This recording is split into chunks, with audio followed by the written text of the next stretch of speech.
ప్రియులారా, ఎప్పుడన్నా మీ జీవితంలో ఏదైనా సమస్య వచ్చినట్లయితే మీ బెస్ట్ పార్ట్నర్ అంటే మీ వైఫ్ అండ్ హస్బెండ్ అవ్వచ్చు, లేదా మా నమ్మకమస్తులైనటువంటి ప్రార్థన పరులు ఎవరైనా ఉంటే వారితో ఏకీభవించి భూలోక రాజ్యంలో మీరు దాన్ని ప్రకటించండి, విడుదల ప్రకటించండి. ఖచ్చితంగా అద్భుతాన్ని మీరు స్వతంత్రించుకుంటారు. హల్లెలూయా, హల్లెలూయా, హల్లెలూయా. కాబట్టి పౌలు శీలలు ఇద్దరు కలిసి ఆరాధన చేస్తూ ఉన్నారంట. ఇద్దరు చెప్పండి, ఇద్దరు ఆరాధన చేస్తే జైలు గోడలు పగిలిపోయినాయంట, పునాదులు కదిలించబడ్డాయంట, అందరి బంధకాలు ఊడిపోయినాయంట. హల్లెలూయా, హల్లెలూయా. ఒకవేళ నువ్వు ఒక్కదాన్ని ఉన్నావేమో, నువ్వు ఒంటరిగా ఉన్నావేమో, ఈ లైవ్ చూస్తూ ఉన్నావేమో, ఎక్కడున్నావో నాకు తెలియదు, కానీ బ్రదర్ నాకు ఏకీభవించే వాళ్ళు లేరే అని అంటే రోమపత్రిక 8:20 పరిశుద్ధాత్మ దేవుడు మన పక్షానుండంట ఊహింప సఖ్యముగానే మూరుగులతో ఆయనే తానే మన పక్షంగా విజ్ఞాపన చేస్తారంట. కాబట్టి ఈ రోజున యేసయ్యా, ఇదిగో నీవు నా పక్షంగా ఉన్నావు, నా చేతిలో చేయి కలిపావు, నేను నా ప్రభు నీతో ఏకీభవిస్తున్నాను.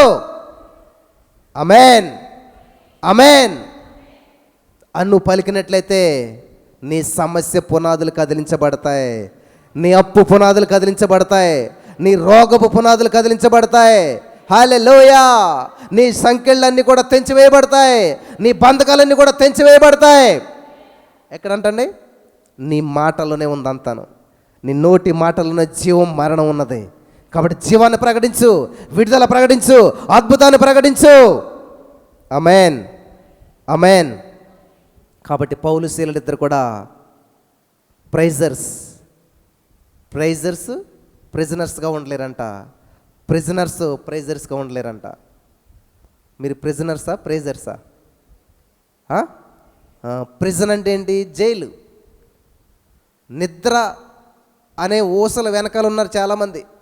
నిద్ర అనే ఊసలు బంధించేసి చాలామందిని, బద్ధకం అనే ఊసలు, ఇలాగా అనేక బంధకాల్లో ఉన్నారు చాలామంది. నా ప్రియులరా, దేవుడు నాకు ఇచ్చిన కృప ఏంటంటే ఇంతవరకు కొన్ని వందల ఆల్ నైట్లు చేశాను నేను, ఏ ఆల్ నైట్ కూడా ఫెయిల్ అవ్వలేదు. హల్లెలూయా, హల్లెలూయా. దావీదు 66 యుద్ధాలు చేశారంట, 66 యుద్ధాలు విజయమే. హల్లెలూయా, హల్లెలూయా. మీరు ప్రతిదీ విజయించి పొందుకోవాలి. ఎప్పుడంట చూద్దాం. కీర్తన గ్రంథం 1:1 చదివినట్లయితే, దుష్టులు ఆలోచన చెప్పున్నాడు ఒక పాపుల మార్గం నిలువక, అపహాసుకులు కూర్చుండగా యెహోవా ధర్మశాస్త్రం ఆనందించుచు దేవారాత్రం ధ్యానించువాడు ధన్యుడు. అతడు నీటి కాలువల ఎర నాటబడినదే, ఆకువాడక తన కాలమందు ఫలమించు చెట్టు వలె నుండును. అతడు చేయనదంతా సఫలమగును. హల్లెలూయా. నేను చేయనదంతా సఫలమగును. చెప్తున్నారా? చెప్పండి. నేను చేసేదంతా సఫలమవుతున్నదే, నేను చేసేదంతా సఫలమవుతున్నదే, విఫలం అనేది లేనే లేదు. ఆమేన్, ఆమేన్. నువ్వు పలికితే కలుగుతుంది, నువ్వు నమ్మితే దేవుని మహిమను చూస్తావు. ఆమేన్, ఆమేన్. కాబట్టి పౌలు శీలలంట పరిస్థితులు ఎలాగున్నా, ఎంత ప్రతికూలంగా ఉన్నా అనవసరం మాకు. మేము ప్రిజన్లో ఉన్న ప్రైజింగ్ చేస్తాం, సమస్యలో ఉన్న దేవుని స్తుతిస్తాం, బంధకాల్లో ఉన్న దేవుని స్తుతిస్తాం. ఆమేన్. నీ చేతికి సంఖ్యలు ఉండొచ్చు, కానీ నీ మనసుకు సంఖ్యలు ఉండకూడదు. హల్లెలూయా, హల్లెలూయా. కాబట్టి ఒకవేళ నీ మోకాళ్ళు సరిగ్గా పనిచేయట్లేదేమో, కానీ నీ నాలుక పనిచేస్తుందా? ఎనఫ్, చాలంటాడు దేవుడు. హల్లెలూయా. లేని దాని గురించి బాధపడొద్దు, ఉన్న దాన్ని బట్టి దేవుని మహింపరచడం నేర్చుకోండి. ఆమేన్, ఆమేన్. మేము ఎప్పుడు కూడా అయ్యో రాలేదు అని రానుల గురించి ఎప్పుడు బాధపడం, అయ్యో జరగలేదని దాన్ని బట్టి గురించి ఎప్పుడు బాధపడం, నష్టపోయిన దాని గురించి ఎప్పుడు ఆలోచించం. మరేం చేయాలంట? యెహోవా కొరకు ఎదురు చూసేవారు నూతన బలం పొందుకుంటారంట. వెనకటవన్నీ మరిచి ముందున్న వాటి కొరకు వేగంగా పరిగెట్టాలంట. నేను యాలనైతే వేయకపోతే థ్యాంక్ యూ జీసస్, అద్భుతంగా జరిగించావు అంటాను, ఇది వెనక్కి వెళ్ళిపోద్ది. మళ్ళీ ఏం చేస్తాను? నెక్స్ట్ మంత్ ఆల్నైట్లు ఇంకా అద్భుతంగా జరిగిస్తున్నందుకు థ్యాంక్ యూ జీసస్, ఆమేన్, హల్లెలూయా. అంతేగాని అయ్యో ఎంత కష్టపడ్డావు, ఎంత దూరం నుంచి వచ్చావు, ఎంత చేసావు, ఎంత ప్రయాసపడ్డావు, ఏంటి అది అసలేని. ఏ పరిస్థితి నన్ను డిసప్పాయింట్మెంట్ చేయలేదు, ఏ పరిస్థితి నాకు ప్రతికూలంగా మాట్లాడలేదు. ఆమెన్. ప్రతి పరిస్థితిలో కూడా నేను ప్రభువుని మహింపరచ. అలాగా పౌలు శీలలంట దేవుని మహింపరుస్తూ ఉన్నారంట, దేవుని ఘనపరుస్తూ ఉన్నారంట. అర్ధరాత్రి ఎప్పుడైనా దేవుని స్తుతించారా? ఎప్పుడైనా స్తుతించారా? అర్ధరాత్రి ఎప్పుడైనా ఏడ్చారంటే అయ్యి బాబు ఎన్ని చేతులు ఎత్తాయో కదా.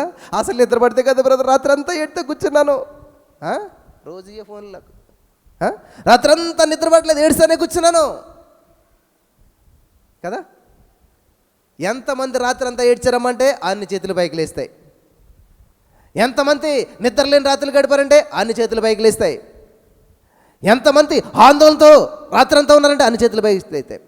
ఎంతమంది రాత్రి అంతా స్తుతించారంటే చూస్తారా టీటీ ఎవరన్నా ఉన్నారా? ఎవరు లేరు, నేను కూడా లేనులే.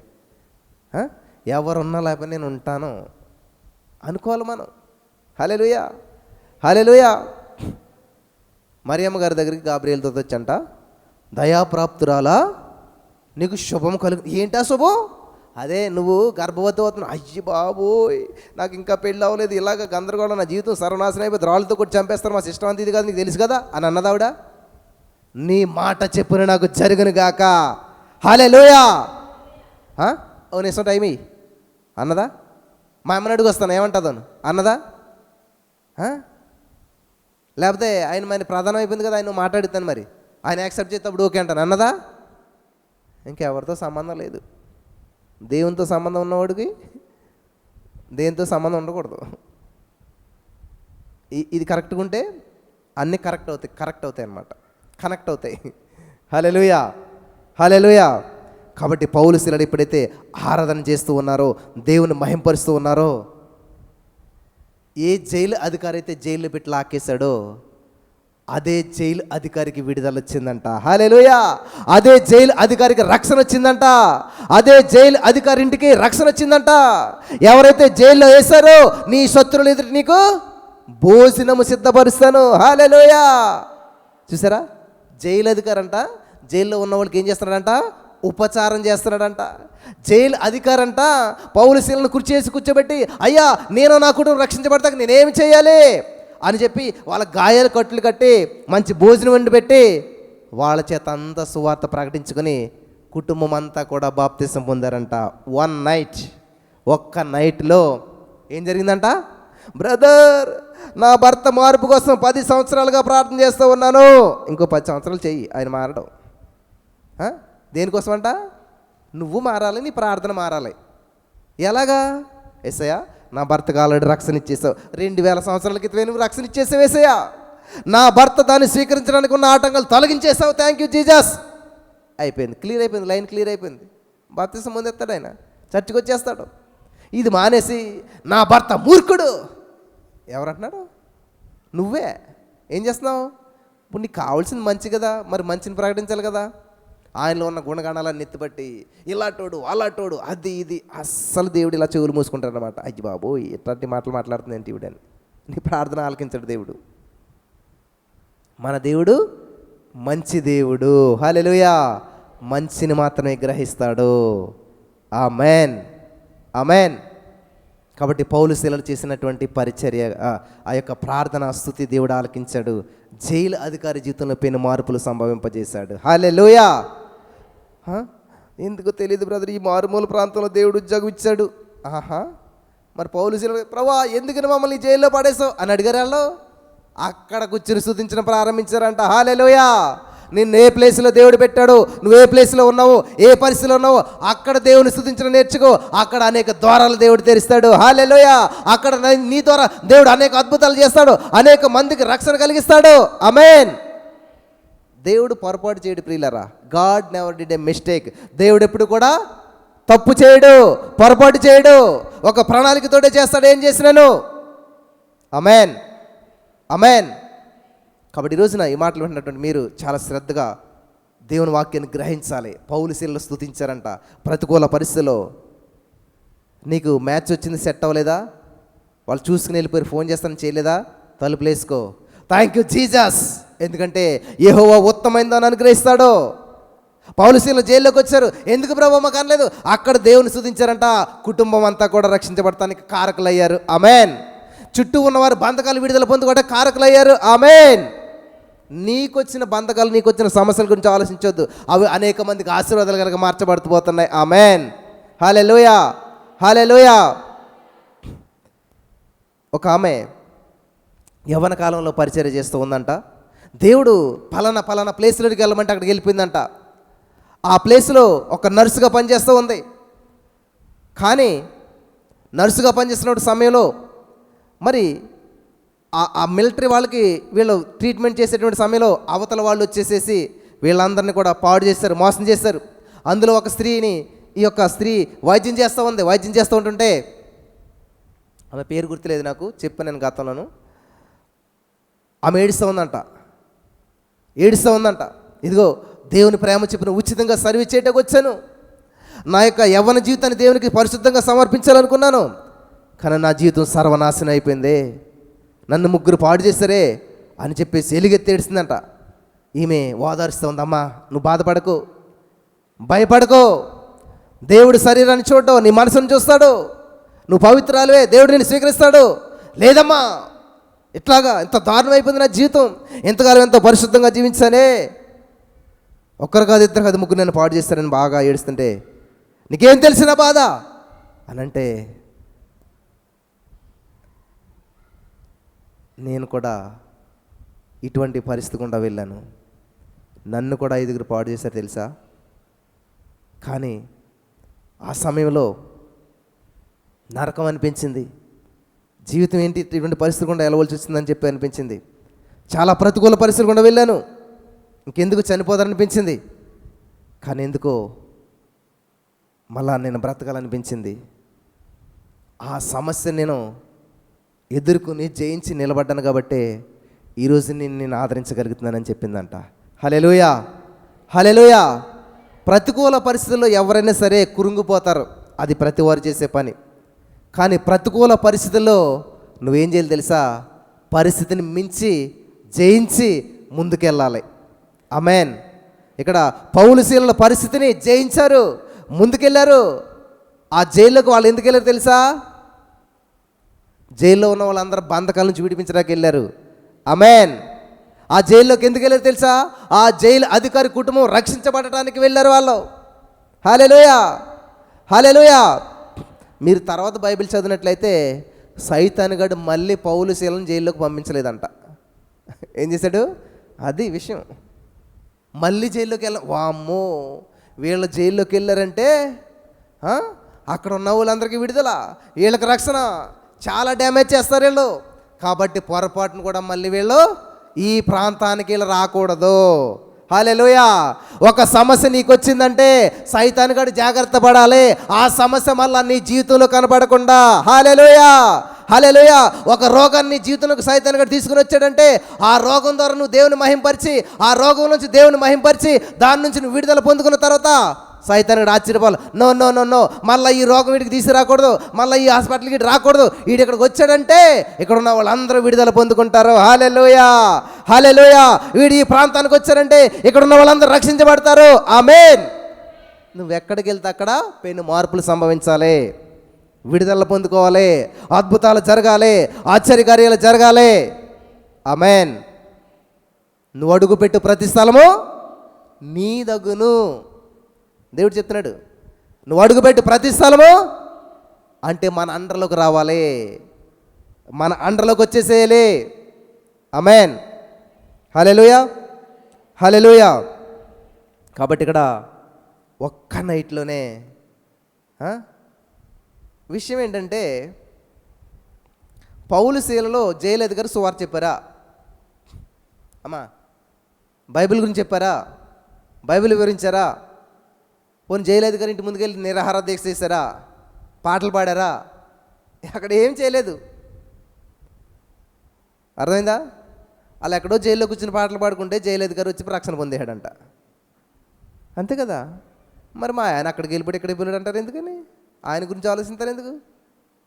ఉంది కదా నీకు జైలు, నీకు ఇల్లు ఉంది కదా, నీకు గది ఉంది కదా, అక్కడికి వెళ్ళు, అక్కడ స్తుతించు, అక్కడ మహింపరచు, ఎక్కడో ఉన్న నీ ఆయనలో మార్పు వస్తుంది.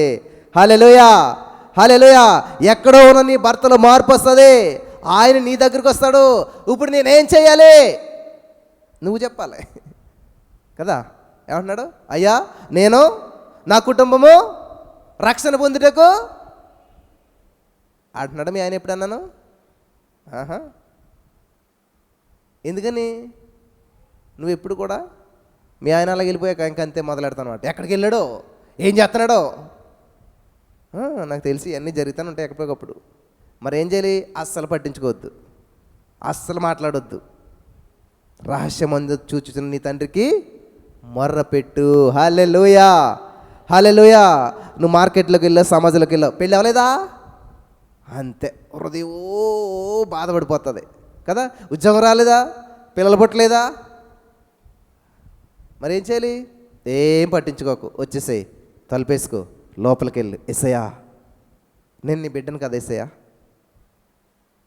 మరి నాదంతా నీదే, నీదంతా నాదే, ఇదిగో నాకు నింద అవమానం బాధ ఉంది, ఇదంతా నీదే, కాబట్టి నీ దగ్గర సంతోషం సమాధానం అదంతా నాదే, కాబట్టి నేను సమాధానంగా ఉంటాను, శాంతిగా ఉంటాను అని చెప్పి ఎక్స్చేంజ్ చేసుకోవాలన్నమాట. అప్పుడు నువ్వేం చేస్తావు తెలుసా?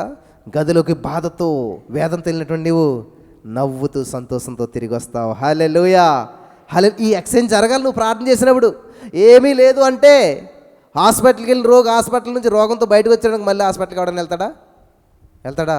అయ్యి బాబు, ఇక్కడండి మమతా హాస్పిటల్ ఏది ఉంది కదా, అందరూ రోగులు బయటకు వస్తారంటే మళ్ళీ ఎవడన్నా వెళ్తాడు అక్కడికి? ఎవడు వెళ్ళడు. మరేంటి అలాగే ఆ డాక్టర్ ముడితే చాలండి, ఆ డాక్టర్ గారు చేస్తే చాలు, ఏ మెడిసిన్ ఇచ్చిన అద్భుతం అంటే ఈ ఊరు కాదు ఏ ఊరు నుంచి ఇక్కడికి వస్తారు. హల్లెలూయా, హల్లెలూయా. అలాగా నువ్వు ప్రార్థన చేసావంటే చేసిన తర్వాత ఒకలాగా ఉండాలి, చేయక ముందు ఒకలాగా ఉండాలి, పరిస్థితులు మారిపోవాలి. కొట్టేసిన ఉంటుంది గోడ మీద, ప్రార్థన పరిస్థితులు మారుతుంది. చదువుతావు అంతే, ఎప్పుడు మారతావు? మారింది ఎప్పుడు అన్నాను? బ్రదర్ నేను ప్రార్థన చేశాను, చేసావు, ఏమైంది? ఏమవ్వలేదు. చేస్తానేమో నన్ను 10 సంవత్సరాలు బట్టి, ఏమని మా ఆయన మారాలని, కానీ మారలేదు కదా. ఎందుకంటే పట్టుదల లేదు నీకు తెలుసు. ఈయన అంటున్నాడు కదా, పౌరు గారు, యోబు గారు అంటున్నాడు, నేను దేని వచ్చినా బావుగా భయపడ్డాను, నాకు తెలిసి ఈయన మారతాడేంటి? నువ్వే చెప్పావు కదా, నువ్వు ప్రార్థన మాత్రం చేస్తున్నావు కానీ మళ్ళీ ఏమంటావు? నాకు తెలిసి ఈయన మారాడని. మరి దేవుడు ఏం చేస్తాడు? తాగుతానే ఉంటాడు ఈయన, మాండినా చూసారు, ఒక్కటన్నా మంచి మాట్లాడరు. ఇది మార్చుకుంటే అద్భుతాలు మీరు చూస్తారు. హల్లెలూయా, హల్లెలూయా. దేవునికి స్తోత్రం కలుగును గాక. కాబట్టి ఇక్కడ పౌలు శీలలో ప్రార్థించినప్పుడు జరిగిన అద్భుతం ఏంటంటే వాళ్ళ బంధకాలు తెంచివేయబడ్డాయి, పక్క వాళ్ళ బంధకాలు తెంచివేయబడ్డాయి, జైలు అధికారి రక్షించబడ్డాడు. ఇవన్నీ ఎప్పుడు జరిగాయంటండి? ఒక్క రాత్రిలో. హల్లెలూయా, హల్లెలూయా. ఈరోజు నువ్వు నీ కుటుంబం నుంచి నువ్వు ఒక్కదాని వచ్చావేమో, మీ సంఘం నుంచి నువ్వు ఒక్కదాని వచ్చావేమో, లేకపోతే ఆన్లైన్లో మరి ఎక్కడి నుంచి ఎవరెవరైతే మీరు కూడి ఏకీభవించి ఈ యొక్క ఒక్కరే మీరు ప్రార్థించేస్తూ ఉన్నారేమో, నిన్ను బట్టి నీలో పెను మార్పులు సంభవిస్తూ ఉన్నాయి. నీ కుటుంబంలో, నీ సంఘంలో, నీ బంధువుల్లో, నీ చుట్టూ ఉన్న వారందరిలో కూడా విడుదల, అద్భుతం, ఆశ్చర్యకార్యాలు జరుగుతూ ఉన్నాయి. హల్లెలూయా, హల్లెలూయా. స్తుతి నీ స్థితినే కాదు, నీ పక్కల స్థితినే కాదు, నీ చుట్టూ ఉన్న వారందరి స్థితిని మార్చేస్తుంది. హల్లెలూయా, హల్లెలూయా, హల్లెలూయా. దేవునికి మహిమ కలుగును గాక. ఒక రాత్రిలో అహరోను కర్ర చిగురించింది. ఒక రాత్రిలో ఇశ్రాయేలును ఐగుప్తుల చేతుల నుంచి యేసయ్య విడిపించేశాడు. ఒక రాత్రిలో భూకంపం జరిగి పౌలు శీలల బంధకాలు ఊడిపోయి, ఒక రాత్రిలో జైల్లో ఉన్న వారు అందరూ బంధకాలు ఊడిపోయి, ఒక రాత్రిలో జైలు అధికారి కుటుంబం అంతా కూడా ఎన్ని అద్భుతాలు జరిగితే ఇంకా నా జీవితంలో అద్భుతం జరగట్లేదేంటి అనుకుంటున్నావు? ఎందుకని నువ్వు నెక్స్ట్ నువ్వే ఆమెను కూడా చెప్పరు. ఆమెన్, ఆమెన్, హల్లెలూయా, హల్లెలూయా. యెషయా గ్రంథం 37-36, యెషయా గ్రంథం 37వ అధ్యాయం 36వ వచనం మనం చూసినట్లయితే, అంతటా యెహోవా దూత బయలుదేరి అస్సురు వారి దండుపేటలో 185,000 మందిని మొత్తెను. ఉదయమున జనులు లేవగా వారందరూ మృత కళేబరములుగా ఉండేరి. హల్లెలూయా, హల్లెలూయా. చూడండి, యుద్ధం, లక్షల మంది ఉన్నారు, ఎలా జయించాలి అనేటువంటి ఆలోచనతో ఉన్నారంటే వీళ్ళంతాను. అయితే దేవుడు ఏం చేశాడు తెలుసా? యుద్ధము యెహోవాదే అనండి. యుద్ధము యెహోవాదే. దేవుడు నీకు దేవదూతలు నియమించాడు. వాళ్ళు ఏం చేస్తారంట? నీ కాళ్ళకు రాయి తగలకుండా నేను ఎత్తుపట్టుకుంటారంట. ఈ విషయం తెలుసా? అసలు దేవదూతలకు ఎప్పుడైనా పని చెప్పారా? మాట్లాడుతూ నేర్చుకోండి, దేవదూతలకు పని చెప్పడం నేర్చుకోండి. ఎప్పుడైతే ఇక్కడ మరొక దూత, దేవదూత అంట ఏం చేశాడంట? చూడండి, అద్భుతంగా ఉంది మాట. యెహోవా దూత బయలుదేరే.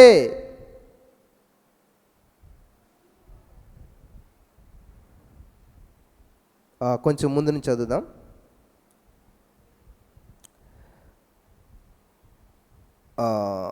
30వ వచనం నుంచి చూద్దాం. మరియు యెషయా చెప్పినదేమనగా, హిజ్కియా నీకిదే చూచినేగును, ఈ సంవత్సరమందు దాని అంతటా అదే పండు ధాన్యము, 2వ సంవత్సరమందు దాని నుండి కలుగు ధాన్యము మీరు భుజింతురు, 3వ సంవత్సరమున మీరు విత్తనం విత్తి చేలుకోయిదురు, ద్రాక్ష తోటలు నాటి వాటి ఫలమును అనుభవించుదురు. యూదా వంశంలో తప్పించుకున్న శేషము ఇంకను క్రిందకి వేరు తన్ని మీదకి ఎదిగి ఫలించును. శేషించు వారు యెరూషలేము నుండి బయలుదేరుదురు, తప్పించుకుని వారు సీయోను కొండల్లో నుండి బయలుదేరుదురు. సైన్యములకు అధిపతి యెహోవా ఆసక్తి దీనిని నెరవేర్చును. కాబట్టి అశ్షూరు రాజును గూర్చి యెహోవా సెలవిచ్చినదేమనగా, అతడు ఈ పట్టణంలోనికి రాడు, దాని మీద ఒక బాణమైనను ప్రయోగింపడు, ఒక కేడమైనను దానికి కనబడదు, దాని ఎదుట ముట్టడి దెబ్బ కట్టబడును. ఆ పట్టణము లోపలికి రాక తాను వచ్చిన మార్గముననే అతడు తిరిగిపోవును. ఇదే యెహోవా వాక్కు. నా నిమిత్తము, నా సేవకుడైన దావీదు నిమిత్తం నేను ఈ పట్టణమును కాపాడి రక్షించుదును. ఆమేన్. ప్రియులారా, ఇక్కడ దేవుడు నీకు వాగ్దానం ఇస్తూ ఉన్నాడు. వాగ్దానం తీస్తా, బైబిల్లో పెడతా, పక్కన పడేస్తా, అయిపోయింది అంతే. ఆ వాగ్దానం పట్టుకుని నువ్వు పలకడం నేర్చుకోవాలి. బైబిల్లో ఉన్న వాగ్దానాలని అవును ఆమేన్ అన్నట్టుగానే ఉన్నాయి, కానీ నువ్వు ఇంకా స్వతంత్రించుకోవట్లేదు వాటిని. దేవుడు చెప్పాడంట, ఇదిగో దావీదు నిమిత్తం ఇది చేస్తాను, ఈ కాపుదలు ఇస్తాను, ఈయన్ని కాపాడుతాను అని చెప్పాడంట. ఎప్పుడైతే అలా చెప్పాడో, అలా జరిగిందో, దేవుడు ఏం చేశాడు తెలుసా? మాట ఇచ్చినవాడు నమ్మదగిన వాడు కాబట్టి ఒక దేవదూతను పంపించాడంట. గమనించాలి, ఒక దేవదూత. హల్లెలూయా! ఒక దేవదూత ఒక నైట్లో తెల్లవారేసరికి 185,000 మందిని మృత కళేబరాలుగా మార్చేశాడంట. హల్లెలూయా! హల్లెలూయా! హల్లెలూయా! ఏంటంటే ఒక నైటు ఒకరు 185,000 మంది. చూసారా? అంటే నీకు దేవుడు దేవదూతను ఇచ్చాడంటే మరి నీకు వ్యతిరేకంగా రూపించబడిన శత్రువు ఎటువంటి వాడైనా ఉండగలుగుతాడా? నిలబడగలుగుతాడా? ఒక దేవదూత ఒక్క నైట్లోనే 185,000 మందిని హతమార్చేశాడంట. అంటే దేవదూతకి ఎంత బలం ఉంటుందో అర్థమైందా? అటువంటి వారిని సెక్యూరిటీ గార్డులుగా దేవుడు నీకు ఇచ్చాడు. ఆమేన్. కాబట్టి ఈ రోజున బ్రదర్, నాకు వ్యతిరేకంగా వాళ్ళు పనిచేస్తున్నారు, వీళ్ళు పనిచేస్తున్నారు అని అనొద్దు. నా యేసయ్య నాకు దేవదూతలను ఇచ్చాడు. ఒక్క నైట్లోనే నా శత్రువును సమూలం నాశనం చేసే దేవుడు నాకున్నాడు. ఆమేన్. నా సమస్యలన్నింటిని పరిష్కరించే దేవుడు నాకున్నాడు అని నమ్మినప్పుడు మీరు ఖచ్చితంగా అద్భుతాన్ని మీరు చూడగలుగుతారు. ఆమేన్. ఆదికాండం 32:26-28 మీరు చదువుకున్నట్లయితే, నేను ఇంటికి వెళ్ళి చదువుకోండి, సమయం చాలా అవుతుంది కాబట్టి నేను మామూలుగా చెప్పేస్తాను. యాకోబు అంట చిన్నతనం నుంచి కూడా మరి కడుపులో ఉన్నప్పటి నుంచి పోరాటం, నేనే ముందు రావాలని చెప్పి, కానీ రాలేకపోయాడు. వచ్చిన తర్వాత సరే జ్యేష్ఠత్వ హక్కుని ఎలాగైనా సంపాదించుకోవాలని చెప్పి ప్రయత్నం చేసి ఎలాగైతే సంపాదించుకున్నాడో దాన్ని బట్టి అన్నదమ్ముల మధ్య ద్వేషం అసూయ పెరిగింది. తర్వాత పారిపోయాడు, చాలా సంపాదించాడు, చాలా చేశాడు, కానీ తిరిగి తన అన్న దగ్గరకు వచ్చాడు. వస్తున్న సమయంలో ఆయనకు ఒక భయం అట్టుకుందంట. మా అన్న నిన్ను మోసం చేశానే, నన్ను ఎలాగైనా చంపేస్తాడు అనేటువంటి భయంతో ఆందోళనతో వస్తూ ఉన్నాడంట. వచ్చి ఆయన ఏం చేశారంటే, ఏం చేయాలి? కానుకలు పంపాడు. కోపం సలారదు మా అన్నకి. ఏం చేసినా కోపం పోయేలా లేదు. ప్రభువా, మరి మా అన్న నన్ను కాపాడాలంటే, మా అన్న నుంచి నువ్వు విడిపించాలంటే నువ్వు ఒక్కడవే సామర్థ్యం కలిగిన వాడు అని చెప్పి తన భార్య బిడ్డల సమస్తాన్ని నది దాటించి ఒక్కడు మిగిలిపోయాడంట. ఆమేన్. ఇలా మిగిలిపోయారు మీరు ఎప్పుడైనాను? అందరిని పంపేసి మీరు ఒక్కరుండిపోయారా? ఒక్కరు ప్రార్థించడానికి మిగిలిపోయారా? లేదు బ్రదర్, అందరికి పెళ్ళి అయిపోయి నేను ఒక్కదాన్ని మిగిలిపోయాను. అందరికి ఉద్యోగం వచ్చేసింది, నేను ఒక్కదాన్నే మిగిలిపోయాను. అందరు సెటిల్ అయిపోయి నేను ఒక్కనే మిగిలిపోయాను. ఇందులో మాత్రం మిగిలిపోయి ఉంటారు మీరు. కానీ ప్రార్థించడానికి మిగిలిన వాళ్ళు ఎవరైనా ఉన్నారా? అందులో మనం మిగిలం. కానీ నేను చేశారంట, అందరిని పంపేసి ఈయనొక్కడే మిగిలిపోయాడు. ఎందుకని? ప్రార్థించటానికి, ప్రభుతో గడపటానికి. హల్లెలూయా, హల్లెలూయా. ఈ రోజున మీరు ఎవరైతే అలాగా మిగిల్చబడిన వారుగా, ప్రత్యేకించబడిన వారుగా ప్రభు సన్నిధిలో గడపటానికి వచ్చారో వారంతా ధన్యులు. ఆమేన్. విచిత్రమైన విషయం ఏంటంటే, యాకోబు మోకరించాడంట. ఎలా మోకరించాడు? అందరి చేత మోసగాడని పిలువబడుచు మోకరించాడంట. యాకోబు ఎందుకు మోకరించాడు? అన్న చేత, భయం చేత మోకరించాడు. అన్న చేత మరి చంపబడతాడని ప్రాణభయంతో మోకరించాడు. మోకరించక ప్రార్థన మారిపోయింది. హల్లెలూయా. ఎందుకు దేవుని సన్నిధికి రావాలంటే, దేవుని సన్నిధికి వచ్చేంతవరకు నీ మనసులో ఆందోళన, భయము, రకరకాల ఆలోచనలు ఉంటాయి. ఎప్పుడైతే దేవుని సన్నిధిలో నువ్వు మోకరించావో, దేవుని ప్రసన్నతని ఆవరించిందో, నీ ఆలోచన మారిపోతుంది. హల్లెలూయా. నీ ప్రార్థన మారిపోతుంది, నీ పరిస్థితులు మారిపోతాయి. ఆమేన్. ఇప్పుడు అలా అన్న చంపేస్తాకు వస్తున్నాడు, భయంతో మోకరించాడు. ఏమైనా ప్రార్థన చేయాలి చెప్పండి? ఏమైనా ప్రార్థన చేయాలి? గుడ్డోడు మోకరించాడు, ఏమైనా ప్రార్థన చేస్తాడు? చూపునిమ్మని ప్రార్థన చేస్తాడు కదా. ఇప్పుడు యాకోబు మోకరించాడంట, దేవునికి ప్రార్థన చేస్తాడంట. ఏమని? అసలు యాసావు టాపిక్ తీశాడా ప్రార్థనలోను? యాకోబు యాసావు మాట ఎత్తాడా? నేను అదే చెప్తాను చాలామందికి. అమ్మ సమస్యలు, అప్పులు అంటారా, అసలు వాటి పేరు ఎత్తొద్దు. ఎలాగ మరి? ఎత్తబోతేనే నాకు ఎవరో ఫోన్ చేస్తుంటే నేను ఎత్తాను ఫోన్. ఫస్ట్ రోజు క్యాసెట్ వేశారు, సేమ్ సమస్య మాట. అయిపోయింది, సరేలే ప్రేయర్ చేశాను, అయిపోయింది, పెట్టమని. రెండో రోజు మళ్ళీ ఫోన్ చేశారు, సేమ్ లైన్ తప్పకుండా అదే చెప్పారు, పెట్టేశాను. మూడో రోజు ఫోన్ చేశారు, సేమ్ చిన్న ప్రార్థన చేసిన పెట్టి. నాలుగో రోజు మళ్ళీ ఫోన్ వచ్చింది. ఫోన్ వచ్చి బ్రదర్ ఇలా అని చెప్తున్నారు. అమ్మా నీ సమస్య ఎప్పటికీ సాల్వ్ అవుదా అన్నాను నేను. అదేంటి అన్నది అంటే, ఎందుకంటే నువ్వు రోజేం చెప్తున్నావు, నాకు ఈ సమస్య, నాకు ఈ బాధ, నాకు ఇది, కాబట్టి ఇలాగైంది, అలాగైంది, ఇలా జరుగుతుంది. ప్రతిరోజు దాన్ని ఏం చేస్తున్నావు? పలుకుతున్నావు. ఏం పలుకుతున్నావు? సమస్యనే. కాబట్టి నీకు పరిష్కరించబడాలంటే నువ్వు సమస్య గురించి పలకటం మానేసి. అది కాదండి, మరి మీకు చెప్పకపోతే మీరు దేని గురించి ప్రేయర్ చేస్తారు? నీకు ఏం కావాలమ్మా నన్ను? పరిష్కారం. నేను పరిష్కారం గురించి ప్రేయర్ చేస్తాను. నీకు ఏ సమస్య ఉంటే ఎవరికి కావాలి? ఎటువంటి సమస్య అయినా పరిష్కరించబడాలని ప్రేయర్ చేస్తాను, అయిపోయింది కదా. నీకు పెళ్ళి అవ్వాలనుకో పెళ్ళి అవుతుంది, ఉద్యోగం రావాలనుకో ఉద్యోగం వస్తుంది. నువ్వు ఏ సమస్య వచ్చావో అది అనవసరం, ఆ సమస్యకు పరిష్కారం నేను ప్రకటిస్తాను. హల్లెలూయా, హల్లెలూయా. కాబట్టి మీ సమస్యను వివరించడానికి నేనేమో డాక్టర్ని కాదు. మీ సమస్యని మెడిసిన్ రాయడానికి, ఏ సమస్యకైనా ఒకటే మెడిసిన్. హల్లెలూయా. ఒకటే సమాధానం, యేసయ్య. ఆమేన్. యేసయ్య దగ్గరకు వచ్చిన వాళ్ళు ఏ సమస్య అయినా పరిష్కరించబడుతుంది. కాబట్టి నీ సమస్యను వివరించవలసిన అవసరం ఇక్కడ లేదు. అలాగైతే ఎవరు రారు కదా. 5 నిమిషాలు టైం ఇవ్వాలి, వాళ్ళ సమస్య అంతా చెప్పుకోవాలి. అప్పుడు ఆ చెప్పిన సమస్య అంతా ఎత్తుపట్టి ప్రార్థన చేయాలి, అంతే సాటిస్ఫాక్షన్. సమస్య తీరదు, మళ్ళీ వస్తానంటారు. కానీ నా ఉద్దేశం అది కాదు. నీ సమస్యను సమాధి చేసి వెళ్ళిపోవాలి. హల్లెలూయా. మీ ఇంట్లో చాలామంది చనిపోయి ఉంటారు, ఏమంటారు, సమాధి చేసి ఉంటారు. మళ్ళీ ఎప్పుడైనా తెచ్చుకున్నారు ఇంటికి వెళ్ళి? పొరపాటున తెచ్చుకుంటారా? ఒకవేళ వెళ్తే ఎలాగుంటారు? కుళ్ళిపోయి ఉంటారు, బోన్స్ ఉంటాయి కదా. ఎంత ప్రేమ ఉన్న వాళ్ళని బోన్స్ తెచ్చి ఇంట్లో పెట్టుకుంటారా? మరి అందుకనే మీరు వస్తున్నారు, సమస్యని తెస్తున్నారు, మళ్ళీ తీసుకెళ్తున్నారు. మరి ఏం చేయాలి? సమాధి చేయటం నేర్చుకోండి సమస్యను. మళ్ళీ దాని గురించి ఆలోచించొద్దు, పలకొద్దు, ఎవరికి చెప్పొద్దు. హల్లెలూయా, హల్లెలూయా. కాబట్టి యాకోబు మోకరించి ప్రార్థన చేస్తా, మా అన్న నుంచి విడిపించుదేవా, మా అన్న నుంచి రక్షించుదేవా, ఇది చేయట్లేదంట. ఆయన ఏం చేస్తున్నాడు? నీవు నన్ను ఆశీర్వదిస్తేనే కానీ. అసలు సంబంధం ఉన్నదా ప్రార్థన? ఏమా సంబంధం ఉన్నదా? మరి మనం ఇలాగ ఎందుకు చేయట్లేదు? నీకున్న సమస్యను పలకొద్దు, నీకు ఏది కావాలో అదే పలుకు, సమస్యను కాదు, పరిష్కారం ప్రకటించు, అద్భుతాన్ని చూస్తావు. Hallelujah, hallelujah, hallelujah. Thank you Jesus. ఎప్పుడైతే యాకోబు మోకరించి ప్రార్థించి మరి ఆశీర్వాదం గురించి ప్రకటిస్తూ మొదలుపెట్టాడు, దేవుడు ప్రత్యక్షమై ఏం చేయడు తెలుసా? నీ పేరేంటి? యాకోబు. దేవా, నన్ను అందరూ యాకోబు అంటున్నారు, నన్ను మోసగాడు అంటున్నారు. ఆహా, సరే, నువ్వు మోసగాడు కాదు, నువ్వు ఇజ్రాయేల్ అంటే రాకుమారుడు. నువ్వు హల్లెలూయా. దేవునితో మనుషులతో పెనుగడడు గెలిచావు, నువ్వు రాకుమారుడు. హల్లెలూయా. ఈరోజు నిన్ను అందరూ అనేక పేర్లు పెట్టేశారు కదా. చి, ఆ ముఖం చూస్తేనే దరిద్రం, ఆమె ఎదురు వస్తేనే అది ఇది అని అన్నారేమో. దేవుడిని అలాగండి ఏమంటే తెలుసా, నువ్వు రాకుమార్తెవు.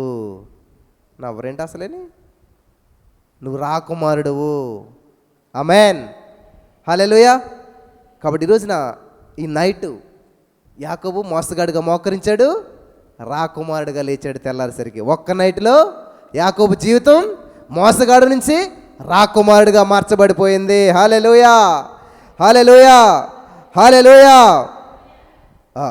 దానియేలు గ్రంథం 6వ అధ్యాయం 18 నుంచి 22 వచనాలు చదువుకున్నట్లయితే, దానియేలుని సింహాల బోన్లో వేశారంట. ఎప్పుడు?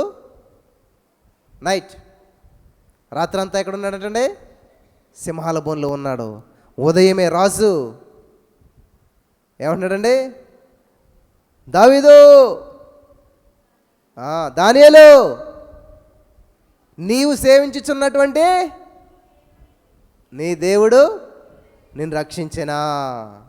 ఎస్, రాజు చిరకాలము జీవించును గాక. ఇదే చెప్తున్నాను నేను. మిమ్మల్ని ఎవరో ఉన్నావా పోయావా అంటే ఏం చేయాలి మీరు? ఎంత కోపం వచ్చేద్దాం మనకు కదా.